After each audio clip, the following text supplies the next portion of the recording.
Welcome back to story time. All right, and I am your host. I decided to go with the classic bow tie today. It took me a little while to tie it because I haven't tied one in months, but looks classic. Feel like I'm almost James Bond. Shaken, not stirred. Terrible accent, I don't care. So, I'm still trying to think of more childhood stories, but since I'm running low on them, I figured why not go with some of the other funny stories from my life. So, in this one, I'm about 22 years old. And this one will lovingly be titled, How I Burned Water. I thought about calling it How I Smoked Out My Ex, but that sounds bad. And not at all what most people would think of when they hear that term. So, let's go! For this one, like I said, I was probably about 22 and newlywed. The way this worked out was my wife and I had moved into her parents' place. They had what they called a mother-in-law apartment, which means they took their basement, they sectioned it off, so that way they had the little living area for themselves. There was a door and a wall, and then we had our own kitchen, living room, bedroom, bathroom, whatever, and then we even had our own separate exit. On their side, they just had it as their little living room. Our side, so basically the living rooms are almost conjoined. Well, this one morning, I wake up and I'm like, I'm gonna be a great new husband. I'm gonna cook my wife breakfast in bed. So I roll over to her, I'm like, hey, stay in bed. I'm gonna go make you breakfast. I'm gonna be awesome with this. And she's like, okay. I like the voice. So I get out of bed and I go into the kitchen to make some pancakes because I figured pancakes are a great Saturday morning breakfast. Now, I have no issues making pancakes. However, I had grown up using just the store-bought syrup. You know, the thick stuff that everybody uses, like Aunt Jemima. Well, their family loved making their own. Now, when I say make their own, I just mean that they boiled water, put sugar in it, and then put the maple syrup flavoring in there. So it was a lot thinner, probably slightly healthier, but then again, with the amount of sugar that goes in there anyway, it's a toss-up. But I knew that she hated store-bought syrup, and I was like, fine, I'm gonna make syrup. This is gonna be great.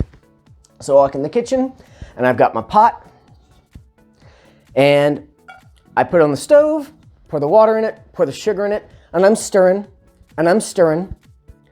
And I'm also, while I'm stirring that, I'm making the pancake batter. Everything is going phenomenally so far. This is still heating up. My pancakes the batter is about ready. And I decide I'm gonna go grab something really quick. So I walk over in another room for just a moment, come back to what happens when you leave water on the stove and don't stir it. It starts to bubble and it gets to about here and I don't catch it in time and it boils over. Now, water, if it's just normal water, you just hear it hit the burner and go tss, tss, everywhere, right? Not sugar water. Have you ever tried burning sugar? Yeah. So this sugar water, it's loaded with, it was like, I want to say you do a cup or so of water and then like 2 cups of sugar, so it's loaded with sugar. It hits this burner and not only is it tss, but it's thick, dark smoke that just starts coming and billowing up. And I'm panicking because it was a lot to boil over. So it's quickly filling the entire kitchen with dark smoke. And I'm like trying to turn it off and I'm frantically trying to grab everything. So I turn it off, I take it off. And now I'm like, oh, and it's spreading fast. It's from the kitchen, now it's going in the living room. And there's a lot of it because the burner is still going and whatever was excess there is still tss and making more smoke. Now, I should have grabbed like a paper towel and just wiped off the burner really quick. I didn't think about that because I'm thinking in my mind, hey, I don't want to burn myself. Not going to add worse to worse. So I just turn the burner off and I start trying to open up windows. Well, there's like one window in the kitchen that's small and there's a big window in the living room where it's going and then there's the door. I am trying to frantically open up windows. And while I'm opening up the window by the bedroom, I hear, is everything okay? I'm like, yeah. And so I quickly open up the door. I'm like, everything's fine. Just stay in bed, stay in bed. So I close the door again. I'm like, oh, how do I do this? So now I am seeing all this lovely thick smoke. So what do? The genius that I am, I go in the kitchen, I open up the window, and I grab the cookie sheet. I also open up the door. So now I'm over here at the door, frantically trying to get all the smoke out. Now, herein lies two problems. One, the kitchen where I've been cooking, laying out like a floor plan. So here's the kitchen, here's the living room, and here's the bedroom. This is a bird's eye view, deal with it. But right here is the door that's separating my in-laws' living area from our living area. And the door wedge, under the door crack is probably about like that. So, when I turn and I'm doing this, I am effectively pushing a bunch of that smoke into their living area. So, you can see where this might be going.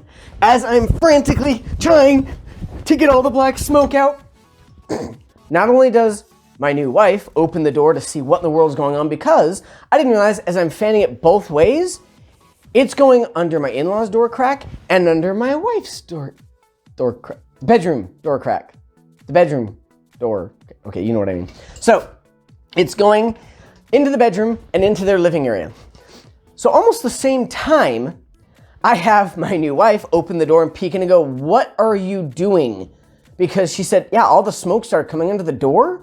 And she's like, "Oh no, he's burning the house down." At the same time, apparently my father-in-law was watching TV in the living area.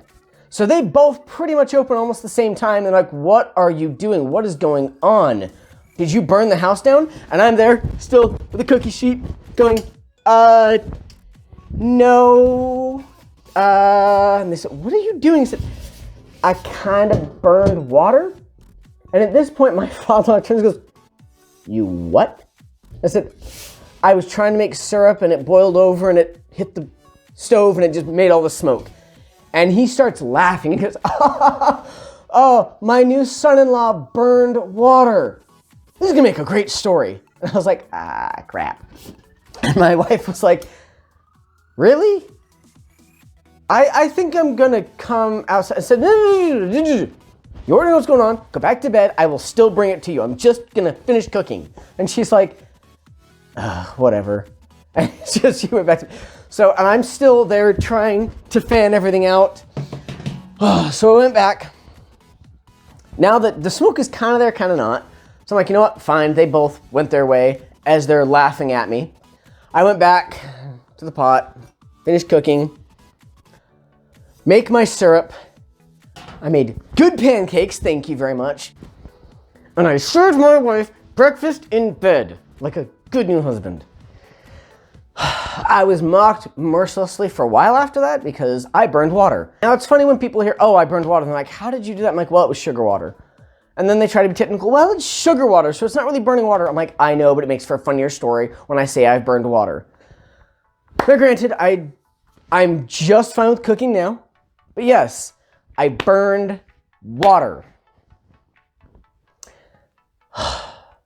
All right.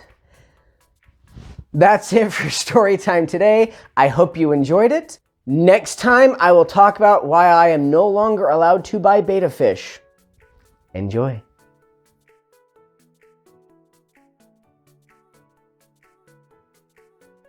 Years ago.